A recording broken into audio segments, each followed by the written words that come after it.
Yuk kita sama-sama tilawah dulu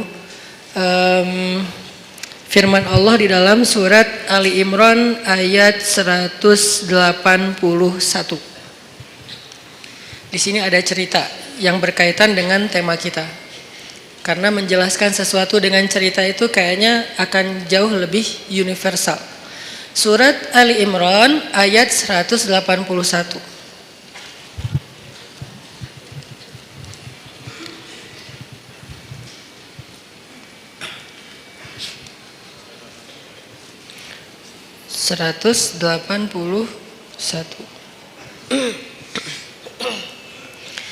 A'udzu billahi minasy syaithanir rajim. Silakan.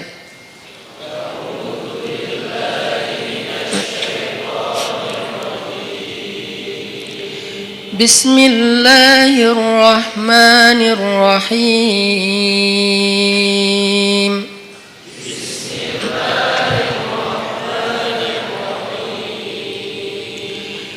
لقد سمع الله قول الذين قالوا إن الله فقير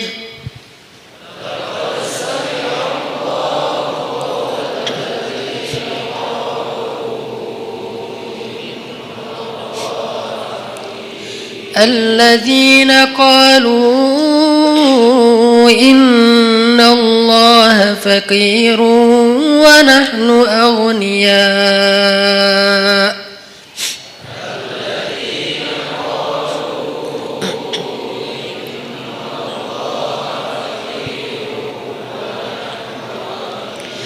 سنكتب ما قالوا وقتلهم الأنبياء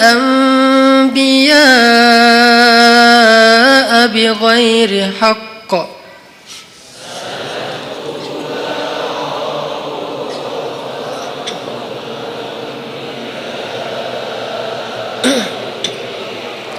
ونقول ذوقوا عذاب الحريق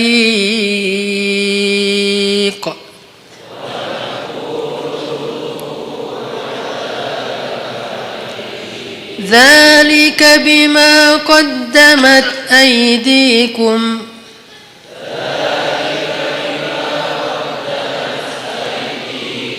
وأن الله ليس بظلام للعبيد.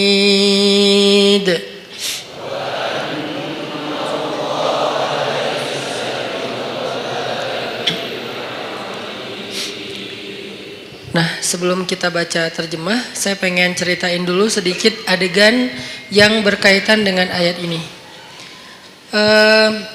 Satu hari Abu Bakar As-Siddiq lagi main ke sebuah kawasan atau ke sebuah pasar tempat orang-orang Yahudi ngumpul. Jadi kayak di Madinah itu kan ada orang Islam sama orang Yahudi kan hidup berdampingan. Cuman seringnya orang Yahudi ini bikin masalah.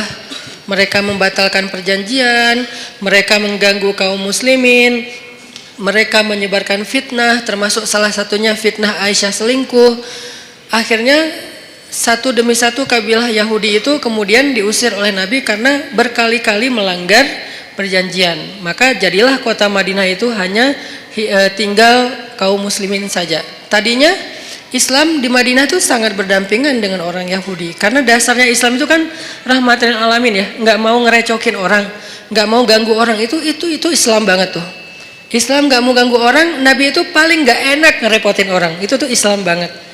Tapi juga Islam punya prinsip, dia punya hal yang buat dia itu nggak bisa ditawar. Salah satunya adalah kehormatan, apalagi yang berkaitan dengan kehormatan perempuan. Kemudian masalah ideologi, hal-hal yang akidah, syariah, sehingga muncullah kalimat lakum dinukum waliyadin. Kalian dengan cara agama kalian, kami dengan cara agama kami. Bisa nggak kayak gitu kita hidup? Nggak usah saling mengganggu. Bisa, oke. Tanda tangan perjanjian, jalan beberapa lama. Ternyata dilanggar sama orang Yahudi. Sekali dibiarin, diminta pertanggungjawaban 2 kali, kemudian Nabi menuntut 3 kali, udah berkali-kali sampai puncaknya yang paling parah misalnya kayak membunuh, mempermalukan perempuan muslimah, ini udah nggak bisa ditawar. Makanya diusir oleh Rasulullah SAW. Nah, waktu itu kaum Yahudi masih berdampingan dengan Nabi. Satu hari Abu Bakar datang ke tempat main atau nongkrongnya orang Yahudi lah, kayak kafenya Yahudi lah mungkin, atau restorannya Yahudi gitu kan. Mereka lagi nongkrong. Datang Abu Bakar situ. Tadinya Abu Bakar datang niatnya baik, pengen silaturahim. Bukan silaturahim ya, pengen temenan lah. Karena sebetulnya silaturahim dalam makna aslinya hanya berlaku untuk keluarga. Sebutlah dengan bahasa kita silaturahim. Pengen silaturahim sama beberapa tokoh Yahudi, salah satunya bernama Fanhas. Nah, ketika sampai di tempat Fanhas nongkrong, Abu Bakar datang, terus Abu Bakar duduk dengan Fanhas. Abu Bakar ngobrol gitu sama Fanhas. Fanhas, kamu tahu kan Islam itu benar? Soalnya Fanhas ini siapa? Fanhas ini tokoh agama Yahudi yang memiliki ilmu sejarah yang bagus tentang nabi-nabi sebelumnya, yang dia membaca Alkitab, yang pasti di dalam Alkitab itu disebutkan tentang Nabi Muhammad. Makanya Abu Bakar ngobrol dengan Fanhas, baik-baik sih ngobrolnya. Fanhas, kamu tahu kan Islam itu benar? Kamu tahu kan Muhammad itu utusan Allah sesuai dengan yang kamu baca di dalam literasi kamu? Kata Fanhas, ya emang kenapa? Terus kenapa kamu nggak ikut aja, nggak beriman, cuma nanya doang gitu, bukan maksa? Apa jawaban Fanhas? Bagaimana saya mau mengikuti sebuah agama yang Tuhannya itu miskin, yang Tuhannya itu fakir, dan dia membutuhkan harta dari kita? Ketika dia berfirman, "May yuqridullaha qardan hasana." Itulah bedanya orang yang kufurnya kufur fikrah, intelektual, dengan kufur karena dia nggak paham. Kalau orang yang kufur nggak paham, kita toleran banget. Orang-orang yang nggak suka dengan syariah karena dia nggak paham, kita toleran banget. Ya udah, nggak apa-apa, nggak maksa. Dia nggak mau menjalankan syariat, nggak apa-apa. Tapi kalau dia mempengaruhi orang lain dengan sebuah propaganda, dengan framing negatif, dengan hal-hal yang membentuk opini publik yang salah, nah ini dalam Islam perlu diluruskan. Kalau di dalam masyarakat lingkungan bangsa kita tuh kayak beberapa tokoh sekuler liberal, salah satunya yang kemarin sempat ramai bilang menghafal Quran udah nggak penting gitu kan. Ya mungkin dia kurang baca sejarah juga menurut saya, padahal itu sejarah yang paling simpel sih, nggak harus jadi ahli. Bahwa di masa Nabi selain udah ada penghafal Quran, Nabi juga menyuruh sahabat untuk menulis Al-Quran. Udah ada penghafal Quran banyak, ada Ibnu Mas'ud, ada Ibnu Abbas, ada Ibnu Umar, ada banyak sahabat penghafal Quran yang hidup di masa Nabi. Tapi tetap aja Nabi nyuruh nulis Al-Quran. Atau sebaliknya, udah ada yang nulis, tapi tetap aja Nabi memotivasi mereka menghafal Al-Quran. Jadi ada yang menghafal, ada yang menulis. Cuman belum dijilid kayak gini. Ini namanya mushaf. Kalau belum dijilid namanya nuskhah. Kalau udah dijilid namanya mushaf. Sudah satu jilid. Sehingga dari Al-Fatihah sampai Al-Ikhlas, An-Nas udah ada di sini semua gitu. Baik berbentuk fisik ataupun berbentuk platform digital kayak yang di handphone dan seterusnya. Dulu di masa Nabi belum dijilid, masih lembaran-lembaran yang terpisah. Ada yang ditulis di kulit binatang, ada yang ditulis di pelepah pohon, ada yang ditulis di batu. Sehingga sahabat-sahabat itu mendapatkan Al-Quran nggak utuh 30 juz. Lagian kan Al-Quran belum turun 30 juz kan?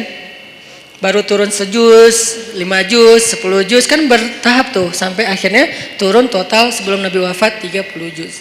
Sehingga sahabat kalau baca Quran ada yang cuman di rumahnya itu 2 lembar, ya udah itu aja terus yang dibaca, soalnya dia nggak hafal. Ada sahabat yang baca Quran 1 juz, ya udah itu aja yang dihafal, yang dibaca. Baru kemudian dijilid pada masa Abu Bakar As-Siddiq atas inisiatif dari Umar bin Khattab. Kata Umar, ya Abu Bakar, kenapa nggak kita jilid aja Al-Quran supaya nggak berceceran di mana-mana? Kata sahabat yang lain, ya Umar, gimana kita mau melakukan sesuatu yang tidak dilakukan Nabi? Ini pertanyaan sering muncul kan sekarang. Ngapain kita lakukan sesuatu yang nggak dilakukan Nabi? Kata Umar, seandainya Nabi masih hidup, pasti Nabi akan mengatakan ini baik. Kalau bahasa orang yang lebih fanatik lagi sekarang, tapi kan Nabi nggak melakukan. Seandainya itu baik, kenapa Nabi nggak ngelakuin? berarti apa yang Nabi nggak lakuin berarti nggak baik. Nah ini nih pemikiran nggak terbuka. Umar itu orang yang sangat open minded banget, sehingga dia banyak nyampein gagasan-gagasan yang justru kayak sesuatu yang baru gitu di zaman itu. Lalu akhirnya setelah disyurakan oleh para sahabat, mereka sepakat bahwa ini baik, maka dilakukanlah proses penjilidan Al-Quran pertama di masa Abu Bakar. Kemudian diulangi lagi, lebih teratur lagi di masa Utsman bin Affan. Karena di masa Utsman itu ada semacam polemik soal tata cara membaca Al-Quran. Karena banyaknya orang non-Arab yang masuk Islam, lalu mereka salah dalam membaca ayat-ayat secara huruf, secara baris. Kalau baris saja masih mending, ini hurufnya salah. Kenapa huruf bisa salah Ustadz? Karena dulu Al-Quran itu tulisannya nggak ada titik. Kalau sekarang kita nyebut Arab gundul itu nggak ada baris ya. Kalau dulu tuh lebih gundul lagi. Bukan hanya nggak ada baris tapi nggak ada titik. Jadi shin dengan sin itu sama-sama nggak punya titik. Shad dengan dot itu sama, nggak ada titik. Lo dengan to sama, nggak ada titik. Ba, ta, sa sama, nggak ada titik. Jadi linusabbita bihi fuadak bisa dibaca linubayyina bihi fuadak. Jauh kan? Linusabbita bihi fuadak, untuk kami teguhkan hatimu dengannya, bisa dibaca linubayyina bihi fuadak, untuk kami perjelas maksud di dalam hatimu dengannya. Itu jauh banget perbedaannya. Kenapa? Karena tidak ada titik. Akhirnya banyak orang non-Arab yang masuk Islam di masa Utsman salah membaca huruf. Jadilah Al-Quran itu agak banyak kesalahan. Dan itu rame yang membaca dengan cara yang salah. Akhirnya Utsman berinisiatif untuk mengumpulkan lagi cara baca yang tadinya 10 huruf menjadi 1 huruf. 1 huruf menjadi 10 qiraat dan seterusnya. Itu pokoknya rumit lah pokoknya. Sejarahnya rumit. Intinya di zaman Nabi itu udah ada smartphone dalam bentuk tulisan di lembaran-lembaran. Atau kenapa tetap dianjurkan menghafal Quran? Ini jawaban paling logis menurut sejarah. Belum lagi nanti ada jawaban dari sisi spiritual, bahwa menghafal Quran itu fadilahnya luar biasa. Kita tuh dapat mahkota di padang mahsyar. Hanya orang yang tidak beriman atau ragu dengan janji Allah dan Rasul yang gak peduli dengan hal kayak gini, bahwa nanti dia akan pakai mahkota cahaya di padang mahsyar, dia bisa menyelamatkan 10 keluarganya. Gak bisa nyelamatin saudara kita, keluarga kita 10 orang dengan membawa smartphone. Di padang mahsyar, ya Allah, di smartphone saya nih ada Al-Quran, boleh gak saya selamatin keluarga saya? Jangankan keluarga, mantan aja gak bisa. Coba gimana? Jadi memang ada fadilah tertentu, walaupun kita mungkin yang ngomong kayak gini juga belum tentu hafal Al-Quran dengan ayat yang banyak, tapi setidaknya saya tuh selalu respect banget sama yang menghafal Al-Quran dan menganjurkan. Sampai anak saya sekarang 3-3-nya sekolahnya khusus tahfiz, karena saya berharap mereka nggak seperti saya yang baru serius ngafal Al-Quran pas udah gede. Mereka harus tuntas dulu Al-Quran, sisanya boleh belajar sains, belajar apapun lah. Kan dulu ulama-ulama saintis Islam itu hafiz ya rata-rata ya. Jadi kayak ngafal Quran tuh bukan buat mereka, bukan karena mondok, bukan jurusan agama. Itu emang udah kayak jadi jadi budaya yang soleh di antara masyarakat Islam. Aisyah pondok tahfiz, Maryam pondok tahfiz yang pulangnya sebulan sekali. Yang saya cerita, saya juga kadang-kadang bete gitu, nggak bisa ketemu anak. Tapi harus sabar. Yahya masuk TK tahfiz. Yang dari TK itu udah mulai belajar tahsinnya pakai bahasa Arab, bukan pakai bahasa Indonesia. Dia menghafal huruf pakai bahasa Arab. Yang saya pernah sekali tampilin di YouTube ya, yang alifun Allah kayak gitu-gitulah. Saya juga nggak hafal, dia hafal. Artinya saya respect banget dan berharap banget anak-anak menghafal Quran untuk nyelamatin saya nanti di akhirat gitu. Karena saya ngerasa kayak siapa tahu kalau saya belum pantas masuk surga dan belum cukup amalnya, disyafaatin oleh pastinya setelah Rasulullah SAW adalah anak yang hafiz. Gak bisa pakai smartphone, gak bisa pakai Google Drive untuk menyelamatkan keluarga kita di padang mahsyar. Apalagi dapat mahkota. Tapi menyimpannya di smartphone, Google Drive, boleh-boleh aja, ikhtiar kita untuk memudahkan mendapatkan Al-Quran ketika mau dibaca. Nggak masalah pakai smartphone, cuman menghafal dia pasti punya kelebihan sendiri.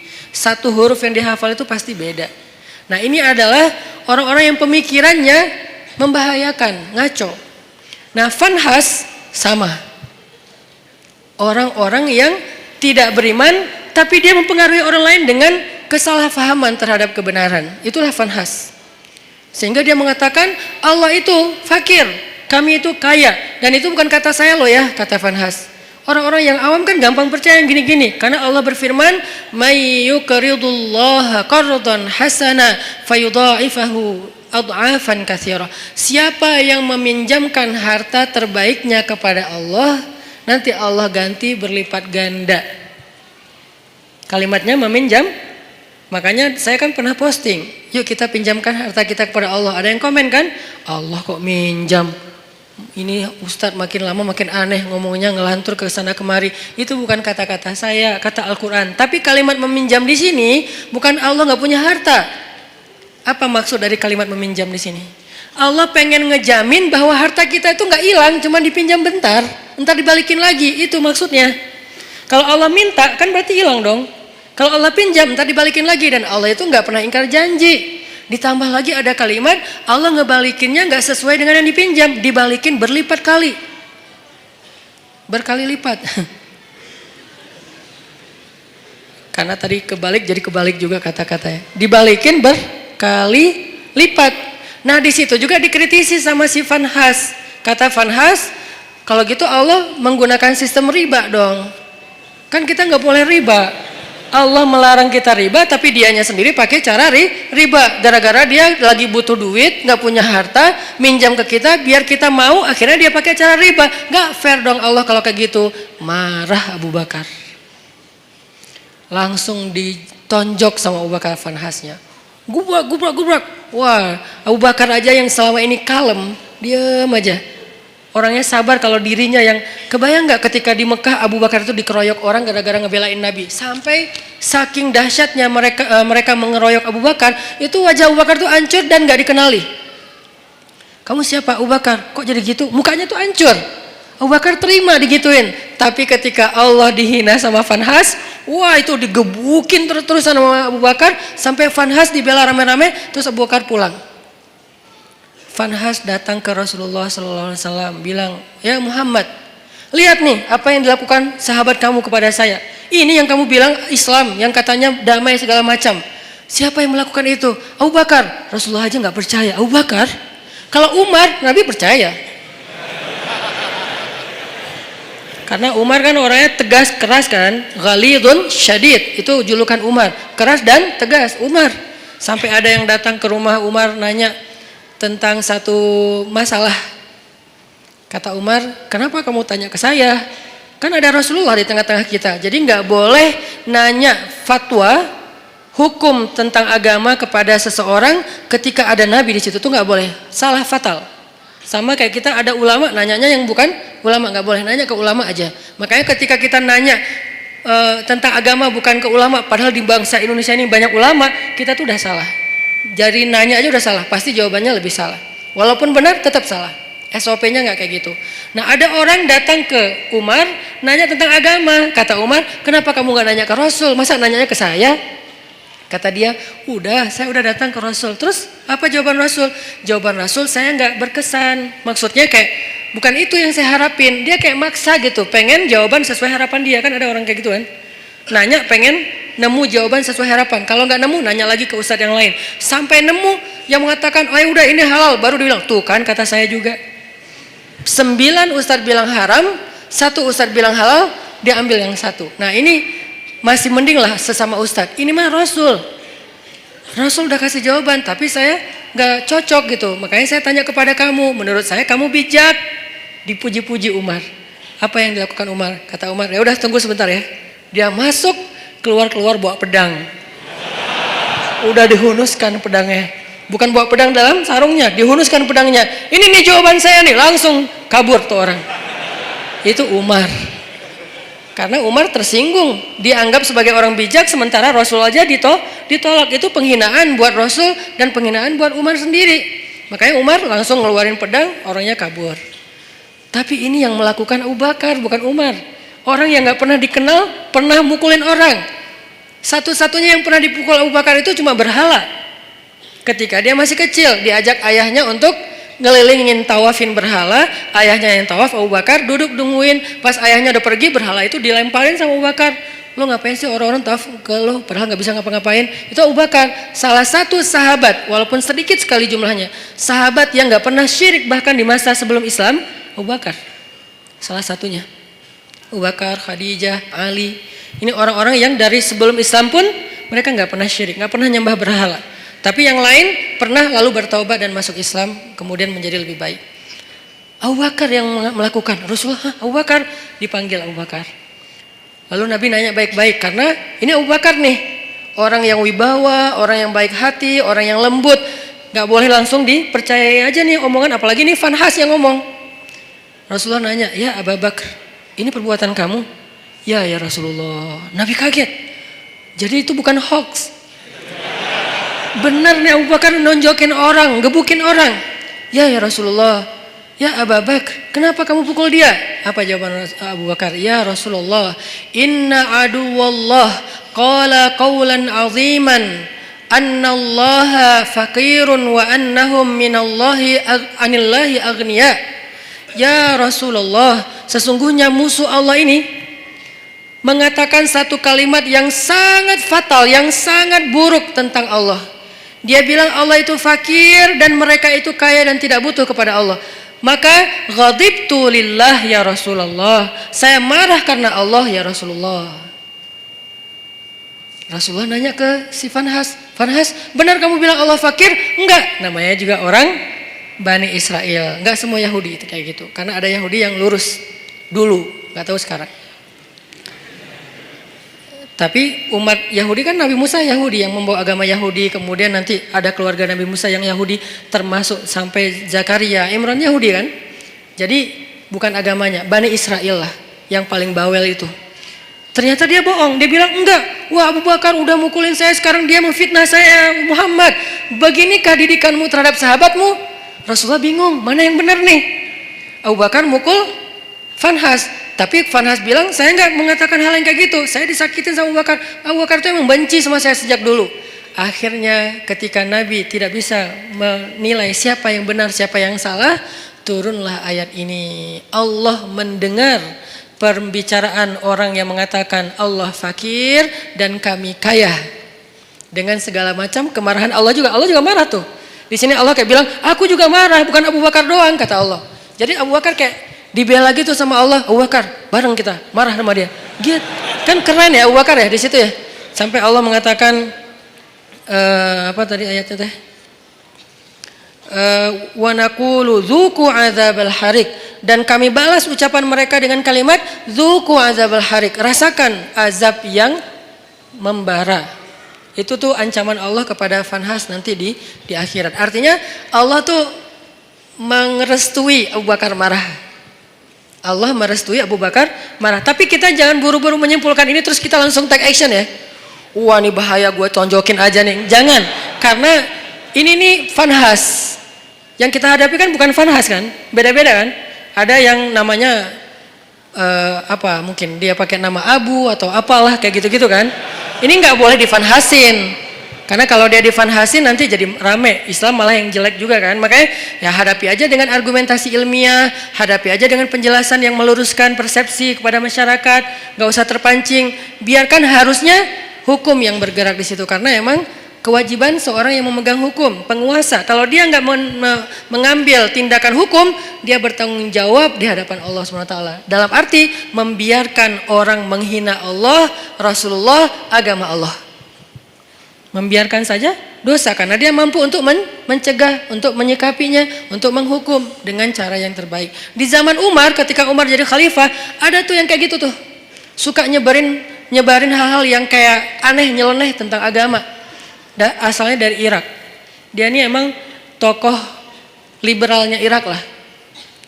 Dia nyebarin fitnah tentang makna ayat Al-Quran. Saya lupa tapi ayatnya apa, nanti saya cek lagi. Tapi dia kayak bikin keraguan orang terhadap kebenaran Al-Quran. Kalau dalam bahasa ulama ini disebut dengan istilah syubhat.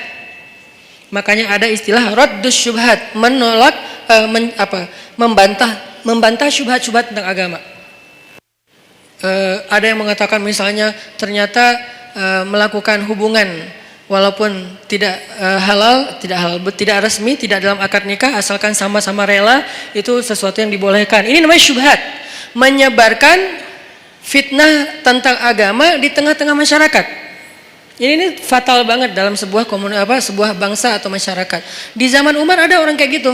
Kalau kita baca sejarah kekhalifahan Umar itu luar biasa loh. Ada orang yang dideportasi karena terlalu ganteng.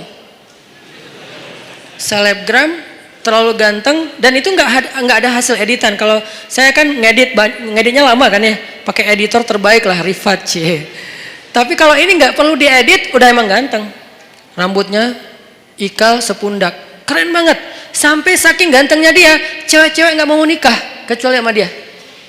Kan kasihan banget cowok yang lain ya, nggak mau nikah kecuali sama dia. Sampai ada cewek-cewek bikin syair tentang dia, kayak bikin lagu gitu tentang dia, di aransemen dengan cara-cara yang berbeda-beda. Ada syair isinya gini, seandainya tempat tidurku hangat bersama dengan dia. Coba, syair jahiliyah namanya. Aku ingin tempat tidurku terasa hangat bersama dia. Sampai gitu terdengar oleh Umar. Nauzubillah, kata Umar, innalillah, astagfirullah. Umar kan suka keliling-keliling gitu kan. Pas dengar itu Umar nanya kepada kayak kabinetnya, siapa cewek itu? Dia fansnya. Siapa cowok yang disebut di situ? Itu. Akhirnya dipanggil cowok itu ke tempat Umar. Kemudian Umar melihat, ganteng. Emang ganteng gitu. Kenapa kok cewek senang sama dia? Gantengnya di sebelah mana ya? Akhirnya Umar berkesimpulan yang buat dia makin ganteng itu emang mahkotanya adalah rambut. Rambutnya adalah mahkota. Akhirnya, kamu tahu kesalahan kamu apa? Apa wahai Amirul Mukminin? Kamu terlalu ganteng. Salah saya apa? Kan saya takdirnya lahir seperti ini, Ci. Ya udah, sekarang kamu harus dikurangi kegantengannya sedikit biar nggak jadi fitnah. Itu tuh di zaman Umar, ada yang kayak gitu kejadiannya. Coba, kayak gitu-gitu aja diurus oleh negara loh. Demi supaya, kan tugas seorang pemimpin itu adalah menjamin rakyatnya itu tidak terjadi masalah kan, termasuk masalah moral. Ini kan masalah moral yang nanti merusak juga masalah spiritual, iman, ibadah, kan jadi nggak khusyuk ngingat dia terus lagi sholat. Makanya nggak boleh. Nah, akhirnya kata Umar, kamu harus dikurangin kegantengannya. Caranya dipotong rambutnya. Astagfirullahaladzim, digundul, dipotong sampai habis. Akhirnya ini hak saya gimana? Hak kamu adalah kamu akan dibayar oleh negara. Gara-gara dipotong rambut dibayar oleh negara. Akhirnya dia dipotong rambut. Besok datang lagi, karena rambutnya udah habis kan, malu kan rambut udah habis. Dia pakai sorban. Datang ke Umar. Kata Umar, ini lebih ganteng. Ternyata pakai sorban malah lebih keren lagi gitu. Aduh, Umar bingung nih gimana diapain. Masa dibuka sorbannya, kasihan, mempermalukan. Islam itu menjaga banget hak orang lain, gak mau mempermalukan. Dia tetap rambutnya dihabisin, tapi jangan dibiarin kelihatan orang banyak karena itu malu. Soalnya itu kayak aib kalau di Arab rambutnya pelontos gitu, itu aib. Sehingga akhirnya dikasihlah sorban. Malah makin ganteng. Umar bingung. Akhirnya Umar memutuskan dia harus dideportasi ke sebuah kampung yang isinya nenek-nenek. Kampung itu nenek-neneknya pas dia datang, gitu. Kan parah juga nih nenek-nenek. Akhirnya dia dideportasi ke luar negeri yang kampungnya isinya orang ibu-ibu tua, yang dia atas tindakan itu dia digaji oleh pemerintah. Ini adilnya Islam, hukum tegak tapi fair.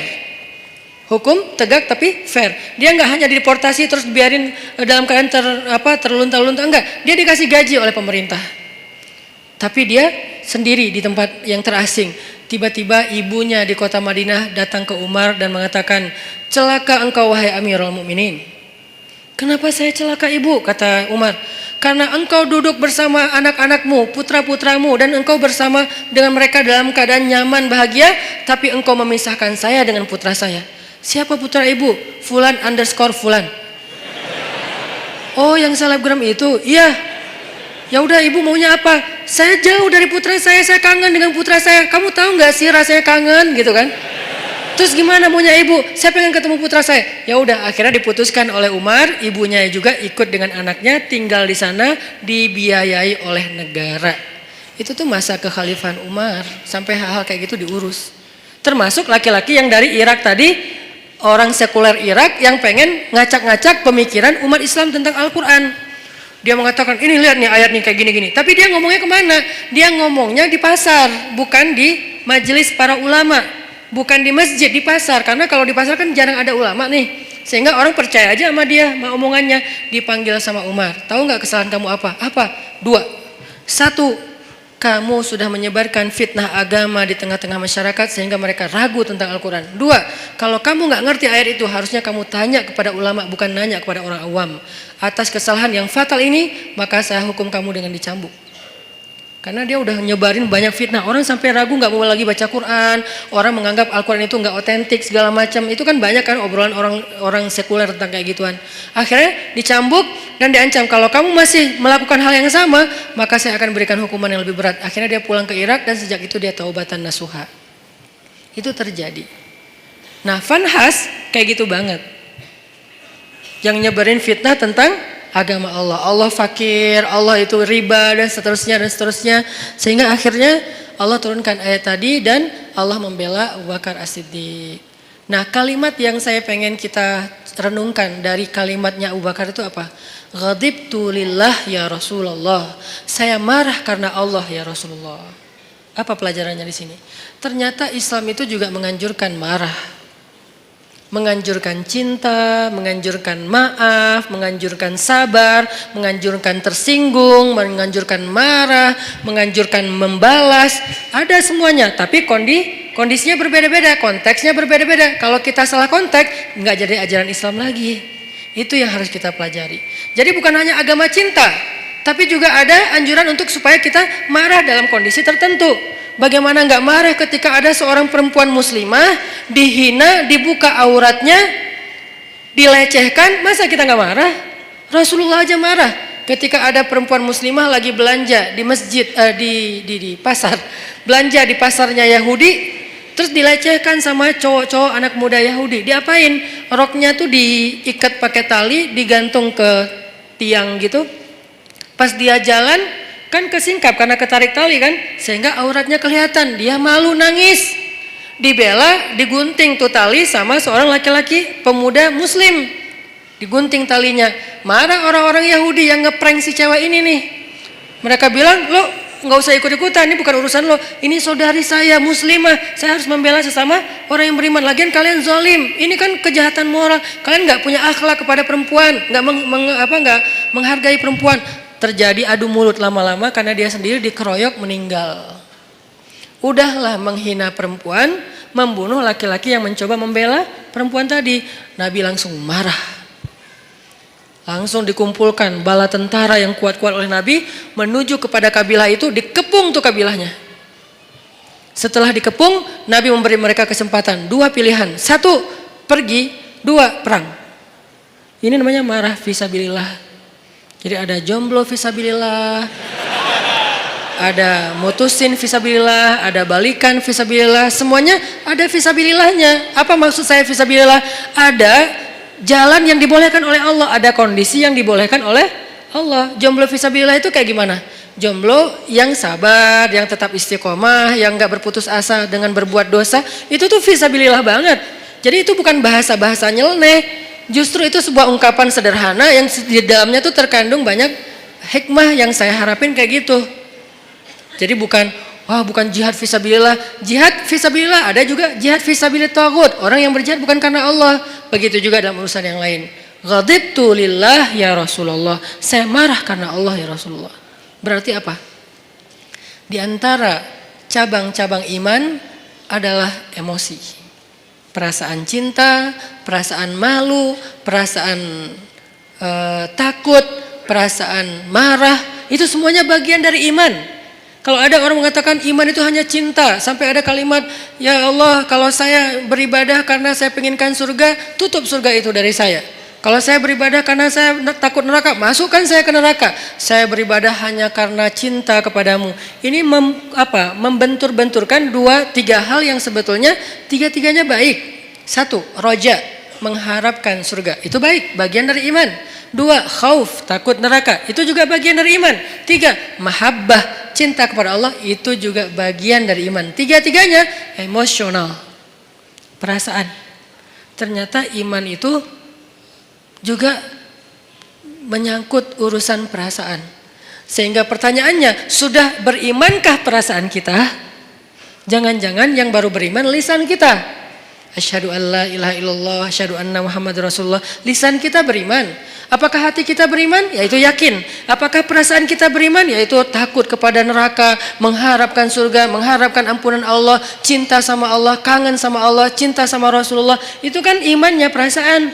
Sudah berimankah pikiran kita? Artinya pikiran kita tuh yadhkurunallaha qiyaman wa qu'udan wa ala junubihim. Ingat Allah terus.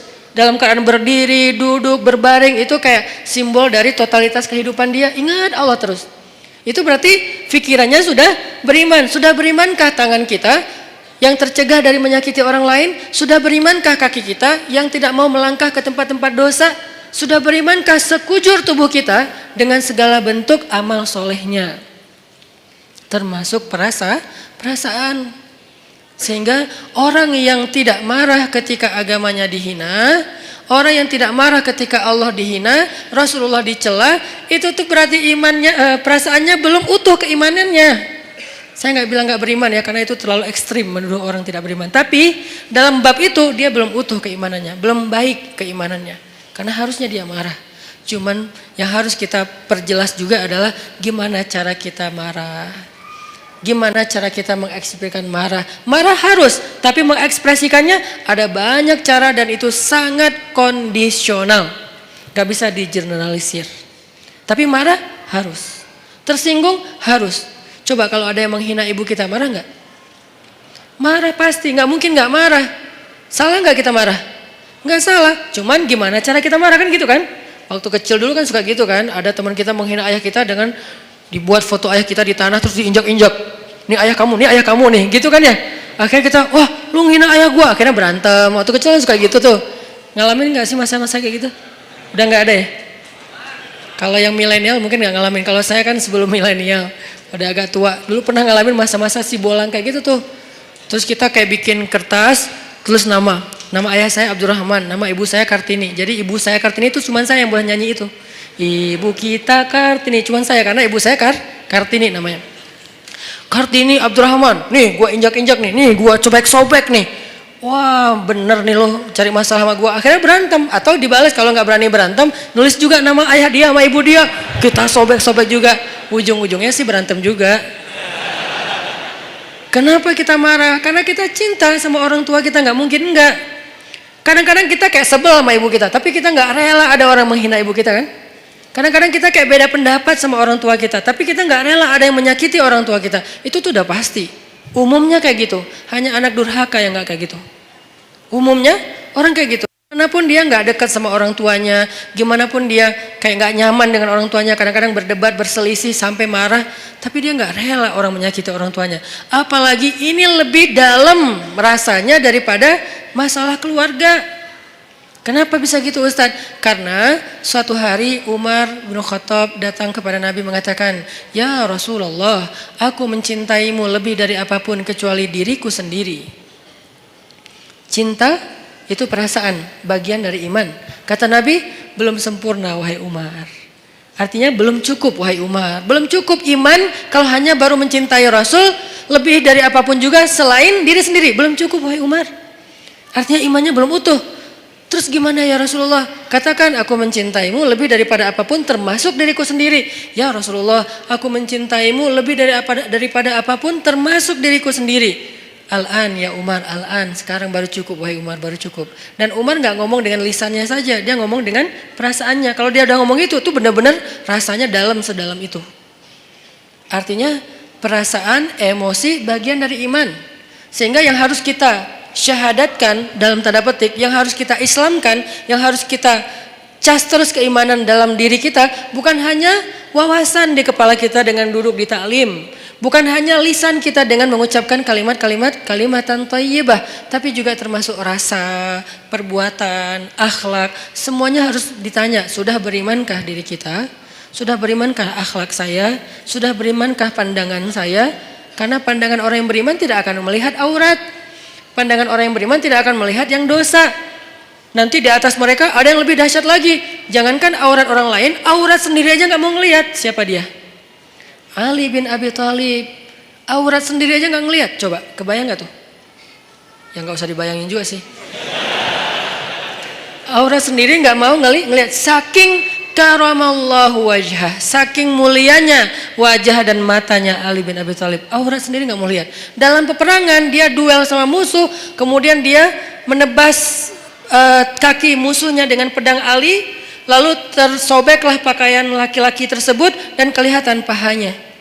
Ali langsung palingkan wajahnya, nggak mau ngelihat paha musuh. Coba, padahal lagi perang tuh, bukan lagi jalan, lagi kayak kena motor atau apa misalnya sobek, enggak. Dan itu cowok, kebayang nggak cewek? Kalau kita cewek, ini cowok, artinya ya apa sih, teman doang atau apa gitu kan ya. Walaupun ada sebagian yang mengatakan paha bukan aurat. Kalau yang mengatakan paha bukan aurat berarti adegan itu bukan paha, lebih dari itu. Kalau yang mengatakan paha itu aurat berarti kejadian itu hanya sebatas paha. Dua-duanya pendapat ulama dan kita hargai. Yang jelas Ali nggak mau ngelihat, langsung memalingkan wajahnya. Nah, musuhnya kan curang, di mana-mana kan di film juga yang fiktif, yang namanya antagonis selalu curang kan. Nggak ada yang antagonis tapi baik hati, itu namanya bukan antagonis, si hero.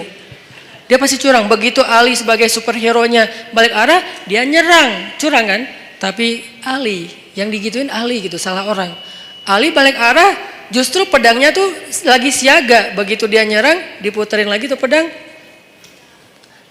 putus leher musuh tersebut. Dan itu musuh bukan orang biasa, legendnya orang Mekah. Yang sahabat-sahabat gak berani duel sama dia, diam semuanya. Ali yang berani. Siapa yang mau menantang saya? Diam sahabat yang lain. Kata Ali, gak ada yang bangkit. Ya Rasulullah, saya. Kata Rasulullah, Ali duduk aja Ali. Gak ada cowok di antara kalian yang berani nantang saya. Marah kan Ali digituin kan ya. Sahabat-sahabat diam. Kenapa gak ada yang bangkit?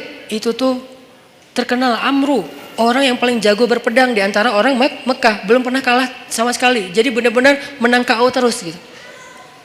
Amru yang menantang. Diam. Ali bilang, ya Rasulullah saya. Ali, aku gak tega kalau sesuatu terjadi sama kamu. Rasulullah aja kayak ngerasa Ali gak bisa ngalahin dia. Ali diam, tapi gregetan banget. Siapa yang berani nantang saya? Atau kita pulang aja nih, udah beres. Akhirnya, ya Rasulullah, jangan biarkan dia menghina Islam. Biarkan saya menghadapi dia, Allah yang akan menolong saya. Ali, hati-hati ya. Ya Rasulullah, datanglah Ali. Akhirnya tarung dan Ali menang telak dalam pertarungan waktu itu. Ini nih karamallahu wajah. Matanya itu mata yang beriman, telinganya telinga yang beriman, lisannya lisan yang beriman, wajahnya wajah yang beriman. Gimana wajah yang beriman?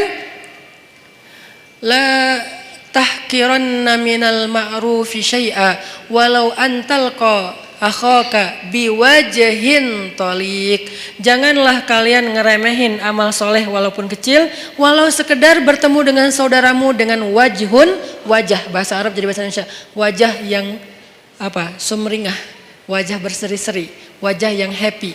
Jangan ketemu teman kita cemberut aja. Kamu kenapa? Enggak, emang muka saya emang kayak gini. Nah, kalau itu beda ya. Tapi berusaha untuk tersenyum, itu tuh wajah beriman. Jadi wajah aja, ada wajah beriman, ada yang wajah tidak beriman. Wujuhu yauma idzin muswaddat, gitu ya kurang lebih. Pokoknya wajah mereka hari itu dalam keadaan tertutup debu, dalam keadaan alaiha ghabarah, dalam keadaan tertutup debu, dalam keadaan hitam legam. Itu wajah orang kufur. Sedangkan orang yang beriman, wajahnya bercahaya, wajahnya happy, wajahnya bahagia. Dari sejak di dunia. Wajah kita sudah berimankah? Kemudian apa lagi? Hati kita sudah berimankah? Perasaan kita sudah berimankah? Tangan, kaki kita sudah berimankah? Rambut kita sudah berimankah? Dan seterusnya, semuanya. Gimana rambut yang beriman, Ustadz? Nabi melarang kita untuk membuat rambut yang terlalu ditipisin sebelah ya, sampai tinggal di atas doang gitu kan. Itu dalam Islam dilarang. Berarti rambut yang beriman yang nggak kayak gitu. Kalau ditipis sedikit nggak apa-apa, tapi ini tipisin habis tinggal gini doang. Ya, itu tidak dianjurkan dalam Islam. Berarti rambut yang beriman, rambut yang biasa-biasa aja. Kalau bisa agak luar biasa dikit. Tadi kayak cowok yang keren tadi, rambutnya sepundak, ikal. Kalau nggak mampu Ustadz, karena kalau udah saya panjang nggak turun ke bawah, naik ke atas, ya udah jangan dipaksain. Tergantung jenis rambut. Yang jelas rapi, terus dirawat sama dia kan ya, itu rambut orang beriman. Ternyata iman itu bukan hanya soal sholat, puasa, termasuk perasaan. Jadi marah itu bisa jadi bagian dari iman kalau tepat dalam kondisinya. Sehingga Abu Bakar marah, ghadibtu lillah ya Rasulullah. Itu kata kuncinya. Aku marah karena Allah wahai Rasulullah SAW. Sehingga kita wajib marah teman-teman. Sampai Nabi pernah mengatakan juga dalam masalah perasaan dan iman itu ada hubungannya. Kata Nabi, salasun man kunna wajada fihi halawatal iman. Man kunna fihi wajada halawatal iman. Ada 3 hal yang kalau seseorang itu ngerasain kalau seseorang itu mendapatkannya berarti dia merasakan nikmatnya iman. Merasakan puncaknya iman. Merasakan loh ya, bukan melakukan, bukan mengatakan, bukan memikirkan, tapi merasakan, rasa. Dan 3-tiganya rasa. Ada 3 perasaan yang kalau seseorang mendapatkan dalam dirinya berarti dia berada di puncaknya iman. 1. Ayyakunallahu wa rasuluhu ahabba ilaihi mimma siwahuma. Ketika Allah dan Rasul lebih dicintai olehnya dari apapun juga. Cinta, perasaan. Yang kedua, perasaan juga. Ayyuhibbal mar'a la yuhibbuhu illa lillah. Mencintai seseorang dan tidak mencintainya kecuali karena Allah. Mencintai sesama muslim, mencintai ulama, mencintai habaib, mencintai para kiai, mencintai guru-guru kita, mencintai orang yang soleh, yang lebih soleh dari kita, mencintai, itu perasaan. Dan itu adalah wajada halawatul iman, puncaknya iman. Ketiga, ayyakraha ayyauda ilal kufr kama yakrahu ayyuqadhafa finnar. Benci, ternyata benci juga bagian dari iman. Benci bagian dari iman. Jadi kalau ada orang Islam itu tidak membenci, benci. Kepada apa dia benci? Kepada dosa, kepada kemungkaran, kepada kekufuran dia benci. Makanya bahasanya ayyakraha ayyauda ilal kufr. Dia benci untuk kembali kepada kufur. Saya enggak mengatakan kalimatnya benci kepada orang kafir, enggak. Benci kepada kembali kepada kekufuran. Artinya perbuatannya. Dia benci dengan perbuatan dosa, bermaksiat, dia benci. Berarti kalau kita udah bisa membenci dosa-dosa kita di masa lalu, insya Allah kita sudah merasakan puncaknya iman, benci. Jadi kalau dikatakan Islam itu nggak ada kebencian, ada kebencian, dalam banget. Kebenciannya bagian dari 70 cabang iman. Tapi bencinya siapa? Apa?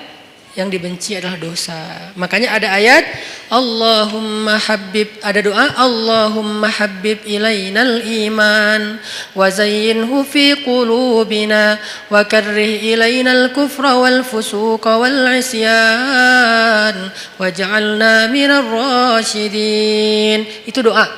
Diambil dari ayat.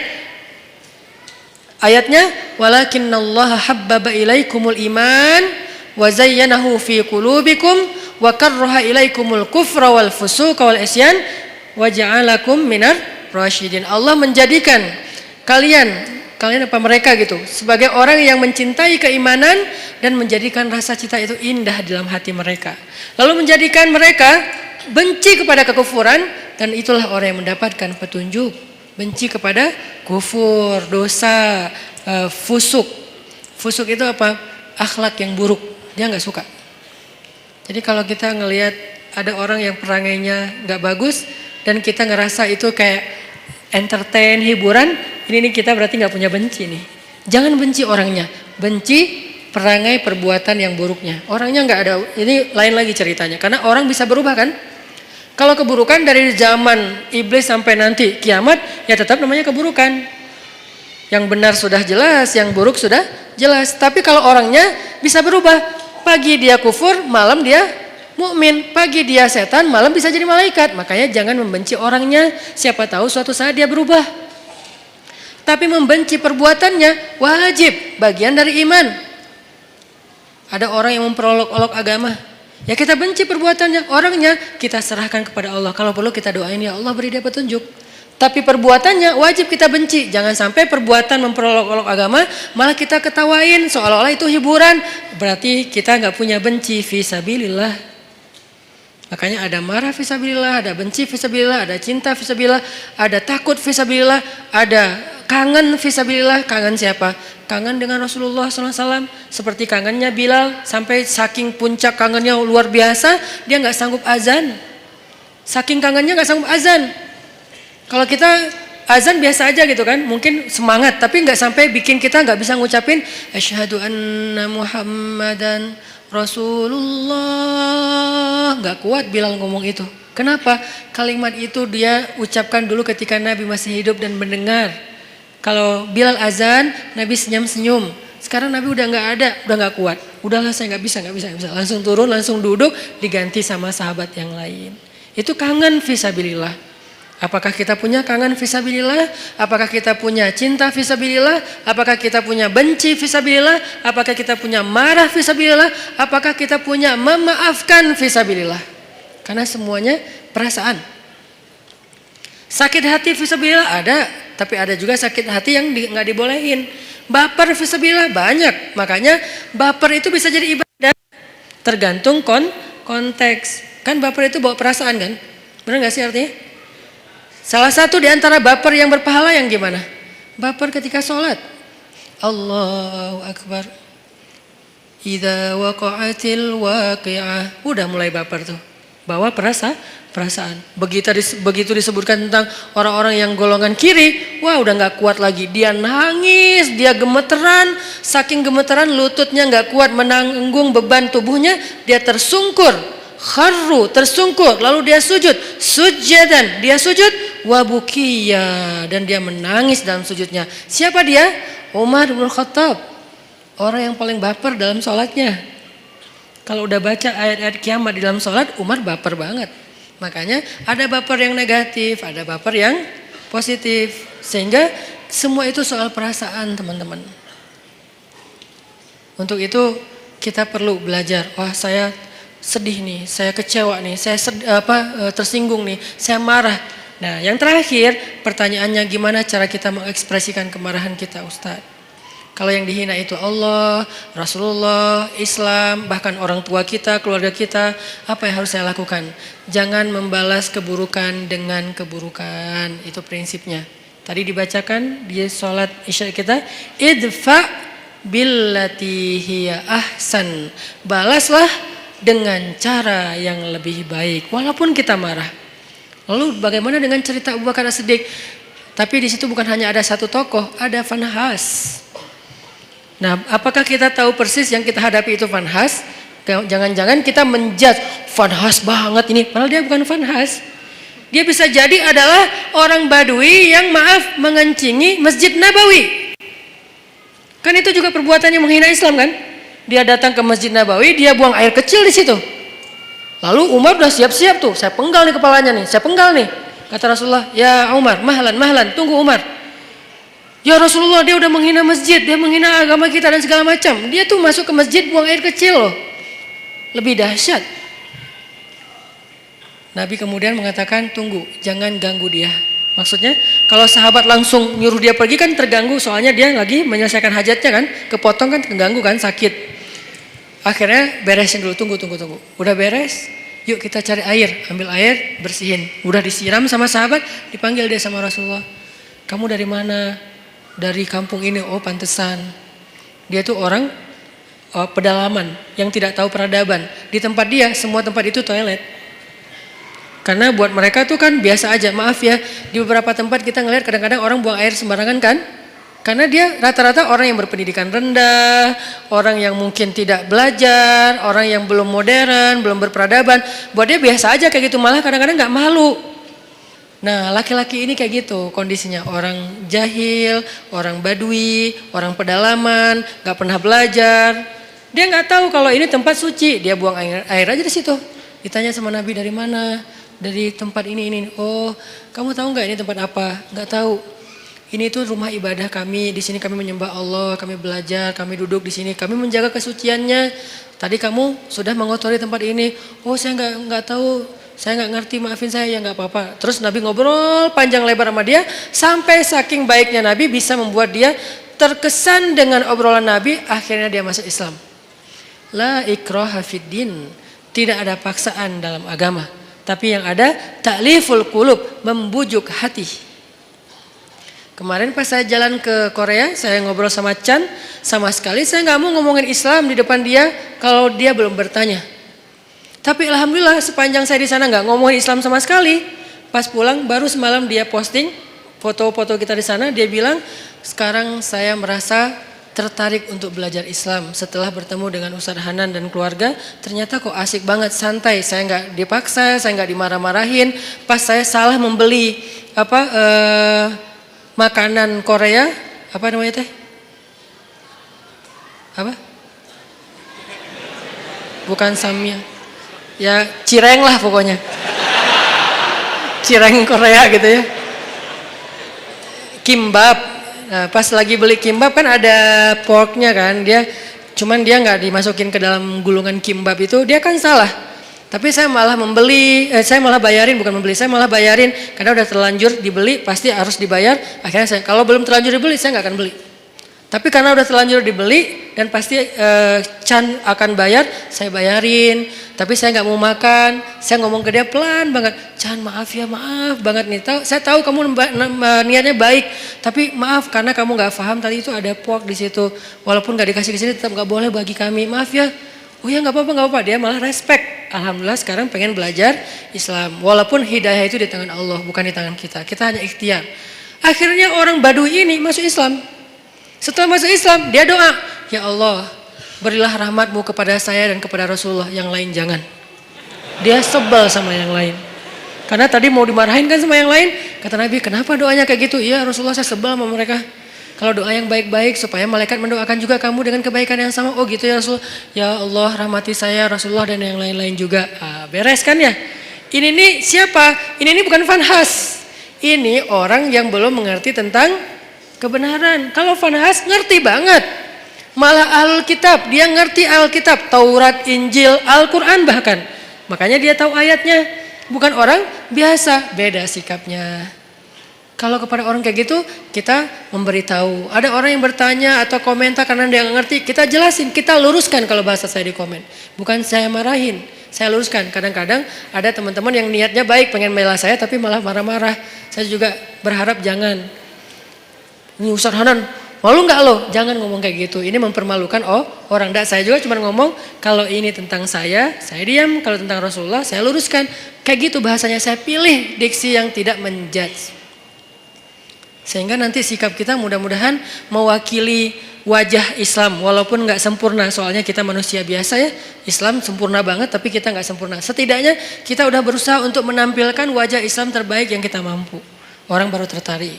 Nah, idfa billatihi ahsan. Balaslah dengan cara yang lebih baik. Ada di surat apa itu?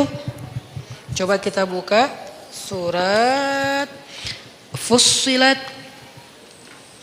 surat ke-41 ayat 34. Idfa billati hiya ahsan. Kalau kita bisa membalas keburukan orang dengan cara yang lebih baik. Maksud cara yang lebih baik itu gimana Ustadz? Bisa jadi orangnya kita pahamkan. Itu kan cara lebih baik kan? Dia menghina Islam, kita nggak menghina dia. Kita nggak menghina agamanya, kita pahamkan. Oh ini maksudnya. Kalau dia nggak bisa juga, kita coba kebaikannya dengan cara lain. Kadang-kadang ada kebaikannya bukan dengan pemahaman, dengan narasi. Kita kasih dia hadiah kalau ada yang kenal dengan dia. Minimal kita senyumin dulu, minimal kita nasehatin dengan diam-diam lewat DM atau apapun lah. Pokoknya jangan sampai kita mencela, mendebat, ngebully rame-rame dengan nge-replay komennya dia. Kasihan, kadang-kadang dia nggak ada niat mencela, cuman karena nggak paham, akhirnya di replay banyak ratusan replay, semuanya menjat dia. Saya kasihan kadang-kadang kayak gitu. Padahal niat saya tadi pengen meluruskan, tapi di bawah tuh wah macam-macam. Walaupun niatnya baik, tetap caranya belum tepat. Sehingga balaslah dengan billatihi ahsan. Hasilnya apa kalau kita bisa konsisten kayak gitu? Hasilnya fa idza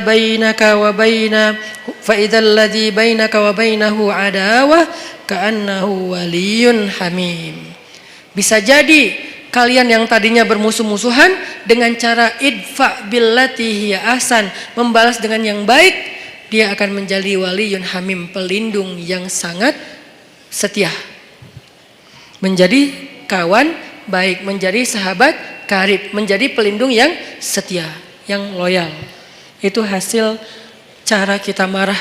Boleh marah tetap, tapi ekspresikan marah itu dengan cara-cara yang justru melahirkan kebaikan. Satu. Cara yang kedua, kalau misalnya kita nggak mampu, ini kan yang paling ideal nih. Saya nggak mau memberikan solusi ideal doang, sementara saya juga nggak selalu bisa kayak gitu.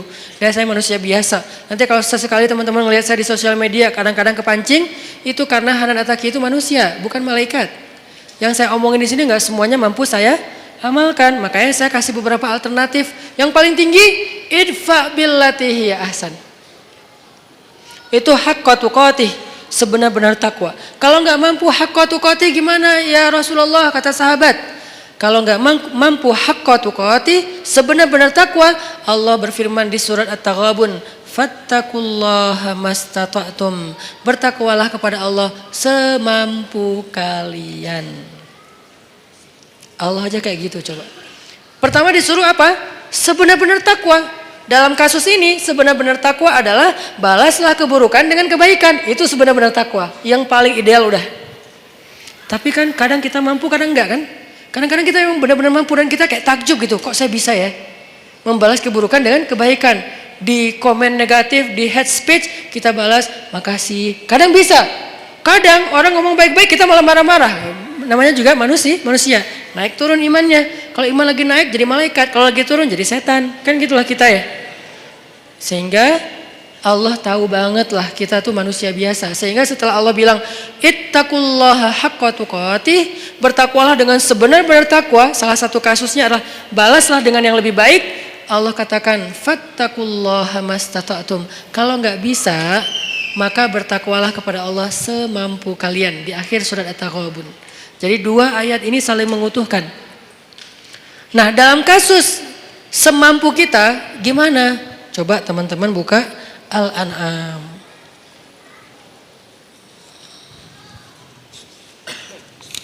Di surat Al-An'am